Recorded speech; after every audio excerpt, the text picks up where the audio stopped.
Hey folks, this is The Constant Show where we talk about movies, and I am Constant, a min-max bard with trust issues. And this week we will be discussing the Hulu movie Uncanny Annie. Also, my thesis is that Uncanny Annie is a bad board game and a worse horror movie. And whenever you have a board game in a horror movie, it's great because you can skip the discovery phase of what's haunting us and why, and go directly into telling us the rules. It makes it easier for us as an audience to vicariously make decisions with them. At about 20 minutes into the movie, Uncanny Annie, the board game, is introduced to us with the following set of rules. Each turn, a player has to draw a challenge card, and if you fail your challenge, then you have to draw a mischief card. If you succeed your challenge, then you get to place a letter on the board spelling out Annie. So this is good in terms of game design because it's very straightforward and very easy. It would make for a good party game for you to just whip out your deck of challenge and mischief cards if people play board games at that party. It would form a good party game. But there are some problems that are already starting to develop with this board game. They add in this rule about how the entire game has to take place within an hour, which is good. We have some kind of time constraint. I know what I'm getting out of here. They also introduced a dice, which no one is really clear how it fits into the board game. And I will say that in terms of somebody who plays board games, this is probably the most realistic part of the movie because there's always a part that you're like, we don't play with that. That's a house rule. The other problem with the introduction of the board game, besides the unknown dice, which I feel like if you're gonna put it in there, you gotta explain it, is that we have a very strict time limit. So if our players play completely optimal throughout this game, at most it can last 5 turns. And I did the math, and if you play a decent game of tic-tac-toe, it lasts at least 7 turns. So this length is really a detriment to the horror part of the movie because in order for you to continue the game, I know that some of these people have to fail because otherwise it's just going to be 5 successful challenges and you won't even hit the hour mark that this movie is expecting you to take. We move on to game one, and game one is just you have to tell the group what you're afraid of. And I kind of like this at first because it gives a good background for this character for later fears that we may see exploited for dramatic tension. So I like that part of it. And in the game, I feel like it's a good lead off.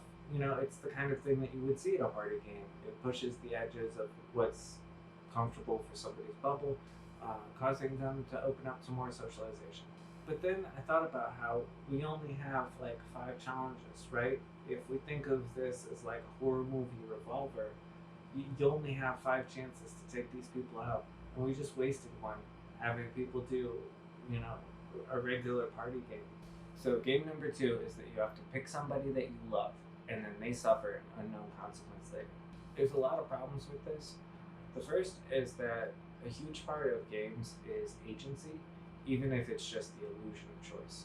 A really good example of this is winning Monopoly feels satisfying, even though you're randomly rolling dice, right? But Candyland feels terrible when you win because you're just picking up the top card of the deck.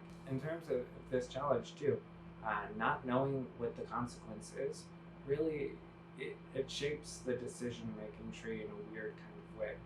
Because at this point, the characters don't even realize that this is a supernatural board game, which I feel like is a problem in and of itself. I feel like if you open a supernatural board game, you should just know that this is not how this is supposed to work.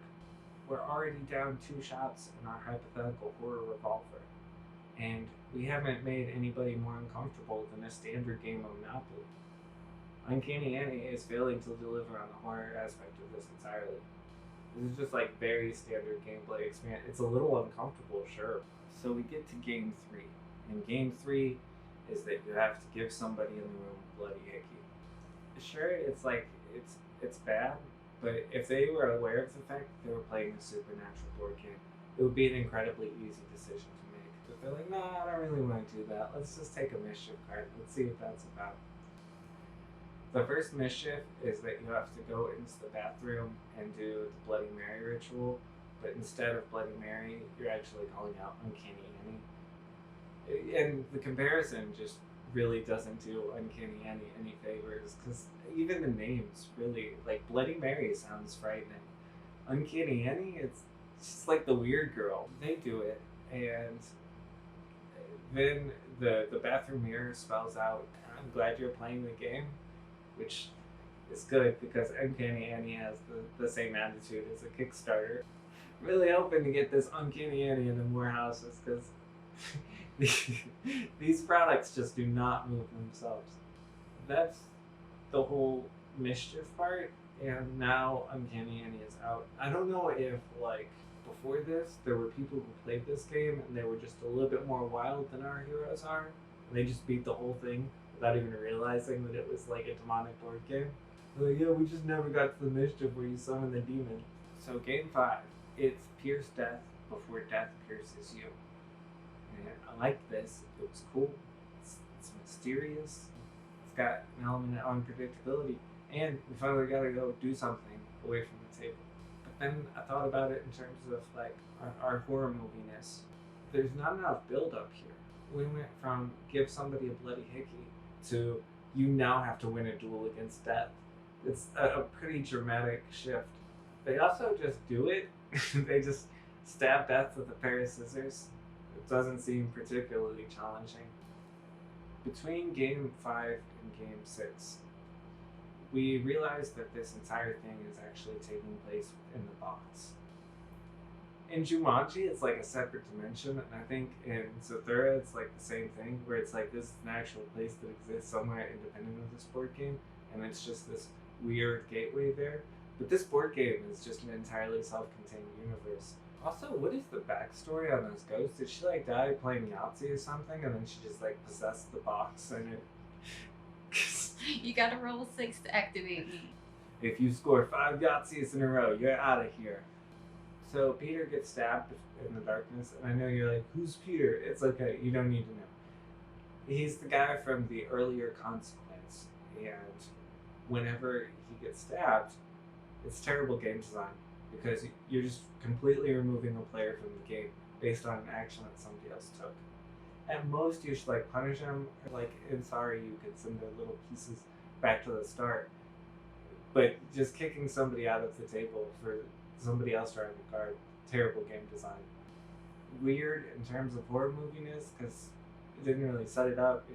He just got stabbed by the darkness in the board game. Game 6, the prankster. In this one, you have a card that you have to protect. It's like magnetized to the table so you can't move it, run around. And the prankster is there. Despite the name, he's pretty intimidating. He teleports all over the place and he laughs. And he reminds me of the leprechaun from the Lucky Charms commercials a little bit. Like he has that same vibe going to him.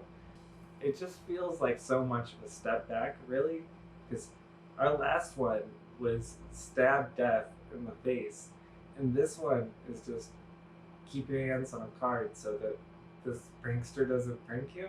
Oh, also, as a part of this challenge, I don't think they like read through the whole script or whatever, because at the very beginning they said it's an hour game, and then at a certain point they tell us it's like 30 minutes, and this game by itself takes 30 minutes to complete. So that means that even if they win, they're gonna lose on time. And on the flip side, if they lose, they have to get a mischief, which does nothing but just delay them some more. So then they're still gonna lose on time. Terrible game design. And confusing horror movie design, because now I'm like, wait, do the rules even apply? What is the point of the board game? It's like if somebody just started pulling like Monopoly money out of their pocket at the table as you were playing, and you're like, you can't bring in outside funds. It's like, there's no rule against it. So they get mischief because they get the card taken from them. And the mischief is spin the bottle. Again, we're just progressively stepping backwards. This sequence of events makes no sense. Even in the last one, we at least had the leprechaun guy teleporting around. Now they're just like, pretend you're 15 again, and whenever the characters go to kiss, he realizes that he's holding a bottle and he stabs the girl. Horrible game design. You should never possess your players or railroad them into doing stuff that they wouldn't have otherwise done. Earlier we talked about informed decision making and how it's good game design because it empowers players to like choose things, right? In the spin the bottle scenario, it's entirely random. They didn't pick which two people had to kiss. They didn't pick the card itself. or was in whatever order Annie wanted, which was a terrible order. You would think if you were possessing a box, you would at least have your order of operations correct. Them not having the ability to control any aspect of this, or even be aware of the fact that somebody's going to get stabbed for this kiss, it's terrible. Truth and Truth is game number 8. We stab death. We fought the leprechaun from Lucky Charms. We stab somebody with a beer bottle. And this one is just you have to answer 5 questions. I don't know if I just like lost the climax of the movie before the climax of the movie even happened, or what. But I'm just baffled. The girl answers the 5 questions. The savvy of you may have realized that we're already 4 challenges complete out of 5.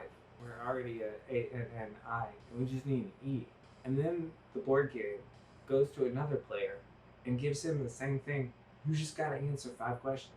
But he doesn't. Instead, he gets killed by the board, and then they also have to grab mischief, which feels unnecessary. Like, if somebody died during the challenge, I feel like we should just skip the mischief. We're already kind of pressing on the time limit here. I'm also sad about this moment, because had he just answered the 5 questions, this movie could have been over. I felt like I was watching like a secondhand interrogation, and I was like, just answer the man! Just tell them what they want to know! So card 9, it just says it's a card of mourning, and whenever you're ready, you can just draw the next card. This ghost built out this entire elaborate board game setup. It got goons, thought of challenges. It's even got its own little font. It's still just stalling for time. Whenever you guys are ready, we can continue scaring. I know that first part was kind of rough for you guys. It's a waste of cardboard. Game 10. Hide and seek, and you have to get to home base. And I like this one in theory, as long as it's not truth and truth for a 3rd time in a row. I think I'm pretty good on it. You basically just have to hide and seek and get to home base. And then I know you're saying, well, what is home base? It turns out home base is actually just the board game itself that they were already at whenever they drew the card. So had the entire team just placed their hands on the table, they would have been fine. I hope I shouldn't have to tell you why that's bad game design. If optimal play just looks like 4 people putting their hands on a table, it was a terrible game. Hold on, back to game 10. They just recycled Death for this part. She only has the 2 guys. And we learned this in the next challenge, because in game 11, the quiet game, you just have to stay completely still and completely silent, which is not even a game. That's just something that parents say to kids. No one has ever played the, like, you have never gone to a party and then everybody at the party's like, hey guys, could we all just shut the fuck up right now for as long as possible? They fail this one. Now we're down to just like 2 people. Game 12, the final game of the entire movie, is you have to make a wager with Annie and then you have to roll on it. You don't even get to roll the dice. Annie just rolls them for you, and the dice roll is rigged. It's just like the most anticlimactic, just terrible ending to this board game could possibly have. Is you have to jump through all these hoops and bounds doing these stupid party games from like 1985, and then whenever you make it to the end, it's just Annie wins and you lose. It's like when you're a kid, you guys are play fighting or whatever, and then there's that one kid who's invulnerable to everything. That's Annie. She built this whole pocket dimension, this whole board game universe that she's just lording over, and she can't even win her own game. She has to like look for technicalities, and then you get to the end, it's just like, sure, you played it, it doesn't matter. What is the point of the board game? I just don't understand how this fits into Annie's plan. It's like our heroes have had progressively less to do with each card that they draw from the deck, to where now they're just standing there as Annie is telling them the consequences that are in front of them. What does it all mean? Why is it important? I don't care. There's common elements in something that would make it a good board game, but also a good horror movie. And that thing that is just absent throughout this movie is agency.